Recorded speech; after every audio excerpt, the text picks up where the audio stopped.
Obviously in New Zealand and the topic of this whole conference, Sustainable Summits, is about looking after the places that we love. I guess I'm starting to consider myself for a short period a bit of an ex-climber, ex-skier, ex-mountain biker, ex-tramper.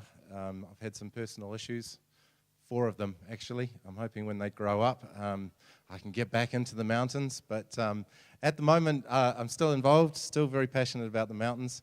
I'm the current chairperson of Leave No Trace New Zealand, and obviously that's what we're going to just spend 10 minutes on. Effectively, Leave No Trace is a very, very strong message about looking after the places that we love and the places that we cherish and sharing that message with others.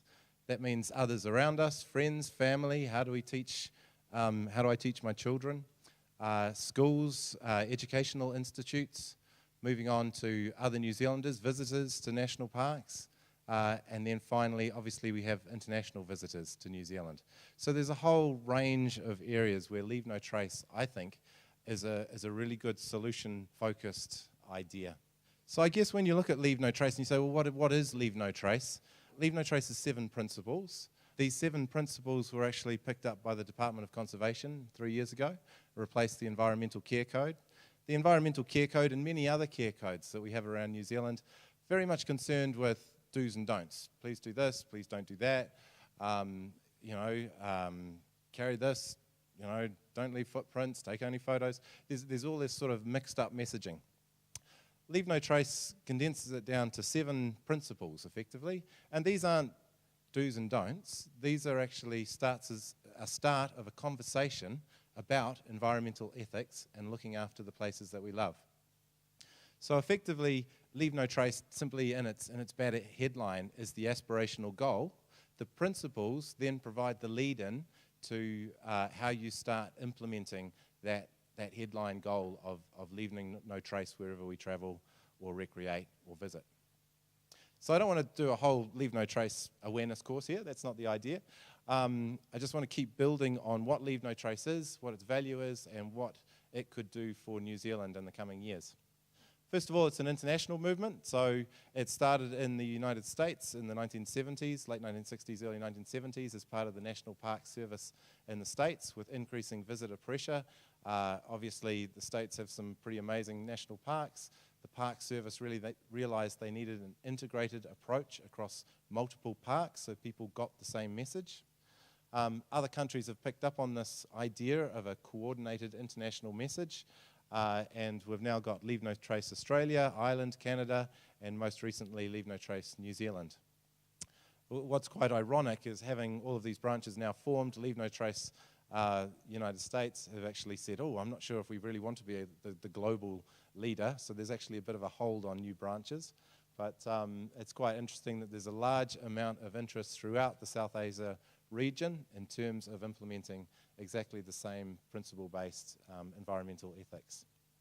So the Leave No Trace New Zealand story was that Chris North, a outdoor educator who's now working for the University of Canterbury, he worked in Tucson, Arizona, and for 7 years is with NOLS, the National Outdoor Leadership School there.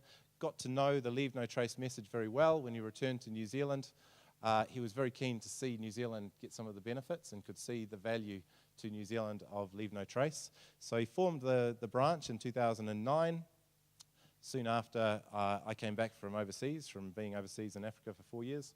And I instantly also went, yeah, this is pretty cool. I hadn't really thought of it. I'd come across it during my climbing in Alaska.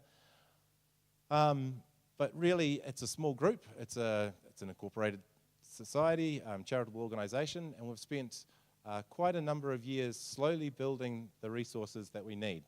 So effectively, by latching on to the existing Leave No Trace message, we get to plug in to the massive amount of resources and research that the Leave No Trace Centre for Environmental Ethics back in the States has developed over the years. We get to plug into the work of Leave No Trace Ireland, Leave No Trace Canada and Australia. And it means that we've already got a body of knowledge about what works and what doesn't work, ways of implementing the Leave No Trace message. Leave No Trace is very keen on being a focus for the conversation and then moving that forward in terms of research as well. So there's a lot of research around the Leave No Trace message and the way you encourage people to look after the wild places that we all love and cherish. One of these pieces of research tried to focus on why people possibly would mistreat an area, mistreat a wild land or a natural place, and it effectively categorized them down to these 5. Leave No Trace is very much around the first 3. As we get down to the bottom 2, it's not quite so relevant, but the first 3 is really where we want to make our difference. So let's think of it in the New Zealand context. Let's look at our lovely Kia. Rob was obviously talking about the Kia just earlier. Some impacts are simply illegal. So we've already got laws and protection in place to protect the Kia. It is illegal to kill a Kia. It would be very unusual to find somebody that would see it as acceptable or need to be told that it was illegal to kill a Kia. We've got some things that are unavoidable. If you were driving along and had a Kia with your car, there's no part of your behaviour or anything that you could do to avoid that loss. There's other things though that are careless. So I would term something that was careless was something that you weren't thinking about. So something that's careless is about leaving your tent up while going away for a walk, coming back, finding it shredded by the Kias. They've eaten some of your food, flown away. I mean, that's a careless action that perhaps you hadn't intended, but you should have been aware of. Unskilled is very much around not realising how to pack out your waste, or realising that you need to perhaps think about your planning before you even head away on a trip. How can you minimise your waste? All of those conversations need to happen in that unskilled area. And in the uninformed is the visitor, the overseas visitor, fresh to New Zealand. Seems like great fun to feed the Kia off the deck of the hut. They all fly up and they love your crackers, so why wouldn't you feed the Kia? So you can see that on those uninformed, unskilled and careless areas, we need to be educating visitors to all of our national parks, to all of our wild places, to all of our front country, to all of our back country, to all of our wilderness. And it needs to be a coherent message. It needs to be one message for all. I definitely see Leave No Trace as part of that solution. It's one consistent universal message. Obviously, the vision would be that you would have the Leave No Trace message for international visitors coming into New Zealand through customs, through those sort of areas as part of their messaging. You could have Leave No Trace messaging through concessionaires running concessions. This is the way that you educate people who come on concessionaire trips to New Zealand's environmental ethics. There's obviously a training pathway, so there's a very clear training pathway with Leave No Trace in terms of awareness courses, the actual trainer courses, which is a short 2-day course, a weekend course, and then obviously the Master Educator courses, which are a longer term course that are really getting into the methods of teaching the 7 principles. It's an international presence, and it's got a vast amount of educational resources behind it already. Some of the advantages of Leave No Trace is definitely leading that education conversation. So you've got education, not legislation, ensuring that people have the knowledge to put into practice environmental care. You've got New Zealand now being highly urbanised. I mean, effectively, most people now live in towns and cities around New Zealand and don't have the contact with the outdoors that perhaps we did have. So you've got to be ensuring that your message gets through to every level in society, and people do actually have the skills in the outdoors when they do come and visit places like Aoraki. And it adds to the visitor experience. I mean, the outdoor lands is one of the reasons that people come to New Zealand. Understanding the cultural dimension of New Zealand, understanding our local flora and fauna, understanding how they can then look after the place that they're visiting actually adds to the experience. There's a lot of research around this as well. It's a value-add proposition. Leave No Trace works with partnerships. Effectively, we're providing a message, we're providing educational material. We are not really doing anything in the field. We only provide the resources for others to pick up the message and take it out there. So obviously, in our development, we started with the Department of Conservation.